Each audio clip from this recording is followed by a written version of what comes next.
Hai semua, jumpa lagi dengan saya Linda di channel Ayo Masak, Ayo Makan.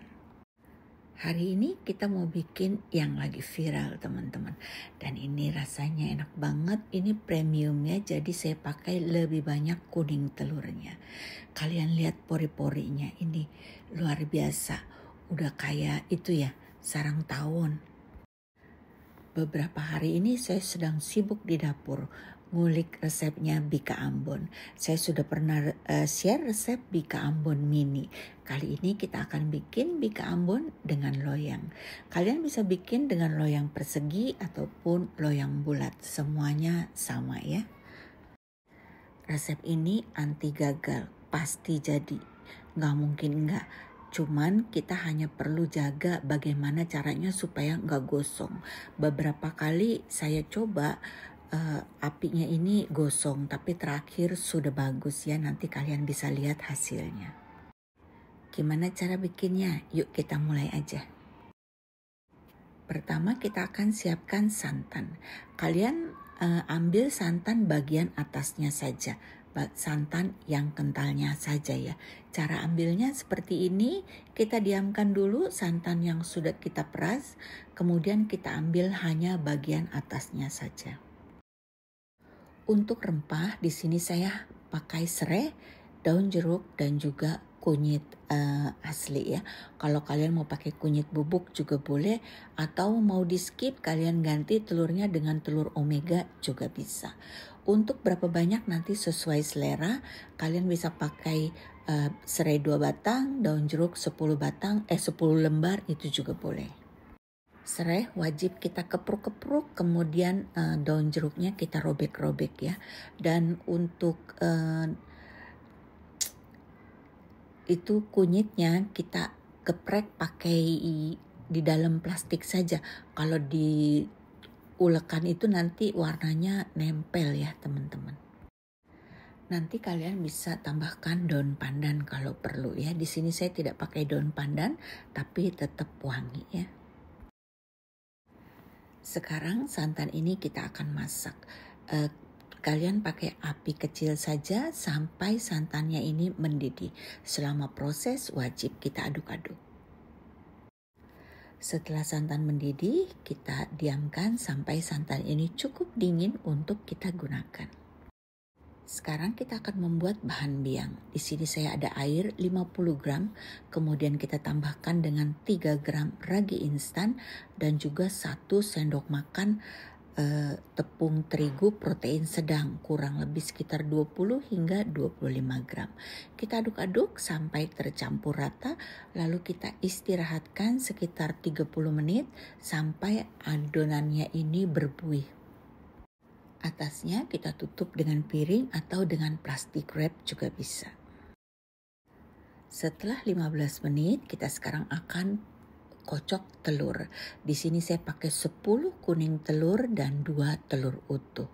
Kita juga perlu gula pasir. Untuk gula pasir di sini saya pakai 200 gram, tapi kalau kalian tidak suka manis, kalian bisa pakai 150 atau 175 gram. Kita akan mixer dengan kecepatan tinggi sekitar 5 hingga 10 menit sampai telur ini kaku, warnanya juga pucat. Kurang lebih sampai seperti ini. Sekarang kita masukkan santan yang tadi sudah kita masak, sudah dingin dan sudah kita saring. Jumlah santan sekitar 330 sekian ya, karena kan tadi sudah kita masak ya teman-teman. Jadi adonannya sedikit berkurang, tapi itu tidak masalah. Mau 300, 350 juga masih oke. Seandainya santan kalian kurang dari 300 gram, kalian bisa tambahkan dengan air putih atau air kelapa. Kita mixer kembali sampai tercampur rata saja, sebentar saja ya. Kemudian kita masukkan tepung. Untuk tepung kita pakai tepung tapioka. Selain tepung tapioka, kita juga perlu tepung beras. Tepung beras tapi tidak banyak ya, hanya sekitar 20 gram saja. Kita akan mixer kembali sampai semua tepungnya ini tercampur dengan rata. Pertama kalian mixer dengan kecepatan rendah saja, setelah rata baru kita pakai kecepatan sedang. Sekarang kita akan masukkan adonan biang. Adonan biangnya sudah berbusa seperti itu ya. Kita akan mixer kembali dengan kecepatan sedang saja atau kecepatan tinggi juga boleh sekitar 2 menit. Sekarang kita akan tutup dengan plastik wrap dan kita istirahatkan sekitar 2 jam. Setelah 2 jam adonan akan seperti ini. Kalian lihat busanya sudah banyak ya. Kita akan tambahkan dengan mentega cair sekitar 25 hingga 30 gram saja. Dan kita akan tambahkan dengan garam sebanyak setengah sendok teh. Adonan kita aduk-aduk cukup dengan centong seperti ini saja ya, atau dengan whisker juga boleh. Kalian aduk-aduk bawahnya karena biasanya nih tepung-tepungnya akan mengendap di bawah ya. Sekarang kita akan panaskan pasir. Sekarang kita siapkan loyang. Loyang ini wajib kita olesi dengan mentega, kemudian kita taburi dengan tepung. Pertama saya nggak diolesin mentega ya, hasilnya sedikit lengket teman-teman. Tapi kalau nggak hangus dia nggak lengket, kalau hangus dia akan lengket. Pastikan kita ratakan semua tepung ini ya teman-teman. Caranya seperti ini, kita geser-geser saja bagian dasar maupun bagian pinggir-pinggirnya semuanya wajib kena tepung dan kena mentega. Sekarang kita siapkan kompor. Untuk kompor kalian bisa pakai kompor apa saja.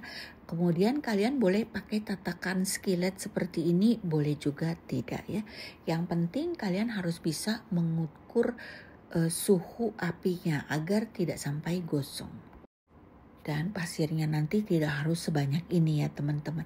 Ini adalah pasir yang biasa saya taruh di atas oven tangkring. Jadi saya pakai saja, jadi saya nggak perlu siapin pasir yang lainnya. Kita panaskan loyang cukup lama, sekitar 20 hingga 30 menit. Pastikan loyang benar-benar panas ya. Setelah itu kita aduk-aduk dulu adonan kita, baru kita tuang ke dalam loyang. Dan untuk loyang yang dipakai sebaiknya ukuran 20 cm. Di sini saya pakai 18 cm, hasilnya ketinggian ya teman-teman. Kita akan panggang secara terbuka seperti ini selama kurang lebih 30 menit teman-teman. Setelah 30 menit nanti dia akan berbusa banyak seperti ini. Di sini penting kalian perhatikan teman-teman, ini adonannya sudah naik ya. Kalau kalian apinya terlalu rendah, maka adonannya nggak akan naik setinggi ini. Karena itu perlu api yang pas, tidak terlalu kecil tapi juga tidak terlalu besar.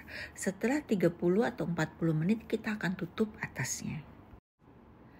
Setelah 60 menit kita akan pindahkan ke oven untuk mengeringkan atasnya saja. Kalian lihat punya saya ini nggak dibuka-buka, nggak dilihat-lihat ya teman-teman. Jadi hasilnya seperti ini tuh. Mungkin apinya kurang pas ya. Saya panggang dengan oven api atas saja ya teman-teman. Nah kalian perhatikan ini sudah naik lagi atasnya karena sudah dikasih api atas sedikit ya. Nah ini pelan-pelan saja kita akan panggang sampai atasnya sudah berwarna sedikit kecoklatan.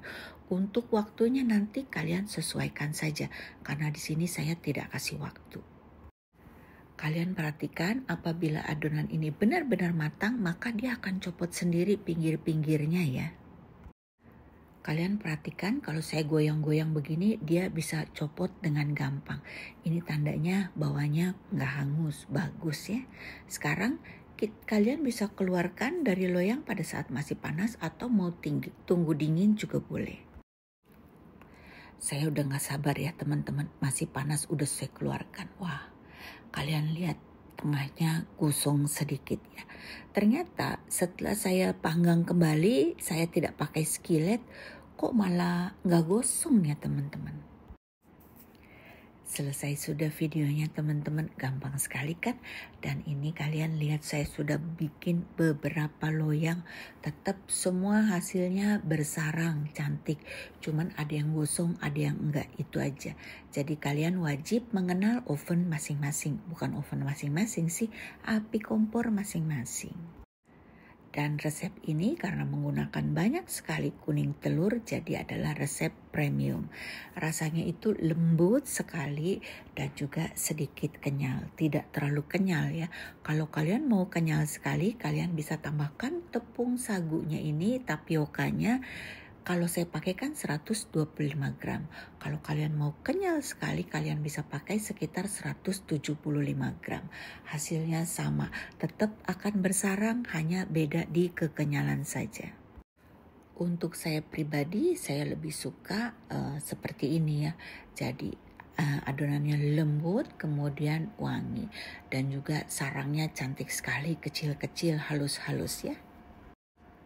Untuk resep lengkap kalian baca box deskripsi ya. Dan juga teman-teman, nanti saya akan buka kelas online khusus untuk bikin Bika Ambon. Nanti kalian bisa cek di box deskripsi, saya akan tulis nomor telepon yang bisa kalian hubungi untuk daftar online. Dan apabila kalian suka dengan video ini, kalian bisa tekan tombol like, kemudian kalian subscribe, dan juga jangan lupa kalian komen atau di-share ya. Dan untuk kalian yang mau saya bikinkan resep ekonomis, tolong kalian komen ya di kolom komen, kira-kira perlu nggak aku bikin resep ekonomis. Jadi telurnya sedikit tapi rasanya tetap legit, enak, kenyal, dan tentu saja layak dijual. Sampai jumpa di video selanjutnya teman-teman. Bye-bye.